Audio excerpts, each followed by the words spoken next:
This is Ty Newell with COVID status report number 28, herd impunity and no Thanksgiving, posted November 1st, 2020. Well, same old story. Infections growing, deaths continuing out of control. No strategy in sight. More than 100,000 new cases per day in the US. What's going to happen? Medical staff and facilities are strained, even though we've learned a lot about this disease and how to take care of those afflicted. Death rates will increase as we no longer have enough facilities to take care of everyone. Critical supplies will run out, further increasing death rates. Costs will run away. Overtime, shortage of supplies, bidding against each other without a coordinated national strategy. It's herd impunity. Herd impunity, what that means is that we have Blotus and LaBlotus, his medical advisor, who has absolutely no business being a medical advisor for an epidemic. You add the two together, you get horrific pandemic advice. LaBlotus, our enemies love this guy. It's like 9/11 is occurring every day and not costing our enemies one bit. This guy continues spewing out falsehoods, denies that he's pushing herd immunity, but that's exactly what he's doing. He goes on sponsored television shows of our enemies, and they are jumping for joy. They love this guy. I don't know what happened to this guy, and I'm embarrassed to say that my home institution, one that I'm proud of, and it's a privilege to be associated with the University of Illinois. This guy did his undergraduate work here, went to University of Chicago. And somewhere along the way, as he was exiting graduate school, he took a right turn. And instead of taking the Hippocratic Oath, he took the hypocritic oath. As far as I can tell, this means do harm to as many people as possible. This guy is evil. He's bad news. He shouldn't be listened to, but unfortunately, Blotus does, and people are dying. I don't know what happened. This guy, and I apologize to proctologists. Last time I said, would you go to a proctologist if you have a sore throat? That's exactly what's happening with this guy. And I apologize to proctologists everywhere because you're very important and thank you for your service. But this guy, a neuroradiologist, I don't know what happened to him. Obviously an intelligent guy. But I think he must have been running experiments with himself. I think he set the machine on popcorn, but then what he was really putting in there was like a snack bag of popcorn, and he overcooked himself. The guy's just not right. Don't listen to him. He's evil. People are dying. Herd impunity strategy. It's a game. Deny that that's what they're pushing, but that's what they are. Blame, shame, you're wearing a face mask, you don't need that. Even though Fox News people attending Blotus political rallies, which are now shown to be one of the biggest spreaders, if not the biggest spreader of the infection anywhere, they wear face masks. They're no dummies. They're just trying to get advertising for their shows. Look at what happened when LaBlotus started.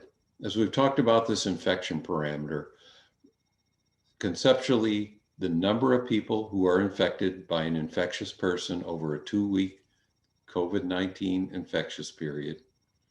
When LaBlotus started, we had control. We came out of the summer surge, which, as you remember, was a combination of going into air conditioning season in the northern states, so people went in with improperly ventilated and filtered air. accelerating infections, moving infection parameter above the 2.72 line where infections accelerate, coupled with a bunch of dummies running states down in the South, like Florida and Georgia, who opened up unwisely and encouraged, without face masks, public gatherings. We surged out of control, we got it back. We got to a sustained level below 2.72, which causes COVID-19 to decay and go away. And then the bloat has started. The bloat has started, and look at the trend in infection parameter. And here we are today, out of control, needing to shut down. We could have stayed below 2.72. This somewhat complex path, but what it's showing as far as the infection parameter is what we need to do to stay below 2.72. It's a two-prong effect. There's the gross human behavior coming out of your house, getting out and about, going to work, going to school. And then when you come out and about, the local behavior, wearing a face mask, staying 6 feet away, making sure ventilation's proper, having proper filtration. You need both of those. You keep those low enough, you can get out and about and keep businesses functioning. But you need a combination that keeps you below this red line. As we came out of May and we're bouncing along the line, and then we go into June with the unexpected temperature impact in northern states and the unwise reopening in southern states. We shot way above. We recoiled as horrific news came out of the media, and we went this way. You can see we moved along this dashed line, which is transmission efficiency. That's our local human behavior of wearing face masks and distancing and having good ventilation.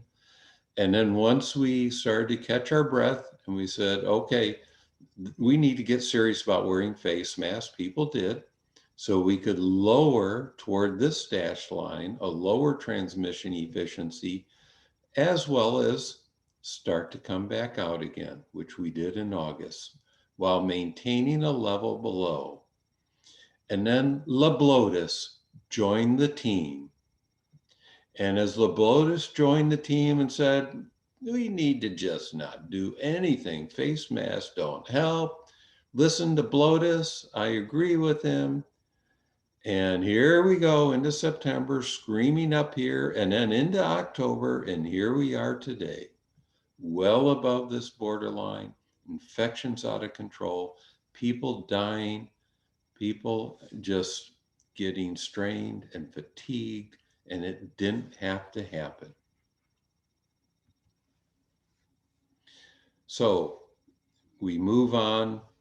This is predictable. I showed you last time. I started this prediction the end of July, and I said, if we don't reopen schools and businesses and do business as usual, we could follow this purple line.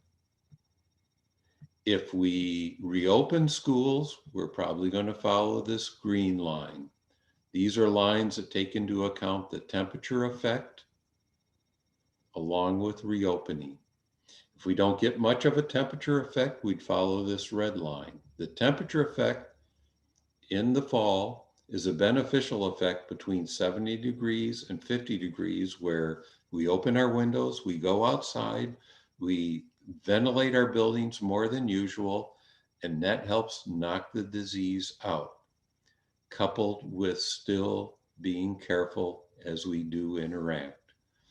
But New York and North Carolina, as shown in this, they are both in the temperature window right now, about ready to drop out. So I expect them to move up as you see this happening. What happened in the Midwest, they didn't get the temperature effect because, well, it stayed warmer for a few weeks later than normal. And then it dropped quite quickly. So now we're out of the temperature window. We only spent 2 to 3 weeks in it instead of about a month, month and a half. And so that shot us up above this green line. This red line would be if there was absolutely no temperature effect. And you can see for Minnesota and Illinois, same for Ohio and Michigan and Wisconsin and a bunch of other states. And we're trying to get it back into control, but it's all predictable, it's all understandable, and we should have kept control. I was hoping to tell you about something we did a week ago, and I'll save that for later once we get out of this. We've got to get this in control. But we held a special event at a local jazz venue, a local bar. Had a wonderful time. It was all COVID-free, University of Illinois jazz band students and audience. And we monitored the air quality. We looked at fresh air flow. We looked at recirculated flow. We had some very special instruments, and it showed exactly what I've been telling you. You need enough fresh air to keep carbon dioxide below 800 parts per million. You need a MERV 13 filter to get out respiratory particles. These are very, very tiny droplets, but a MERV 13 filter will get rid of them, plus the virus in them. But we'll talk about that next time. Until then, protect yourselves, stay away from unmaskers, 800 part per million or better of fresh air, MERV 13 air filtration, face mask distancing. Thanks, but no thanks to Blotus and LeBlotus for ruining Thanksgiving.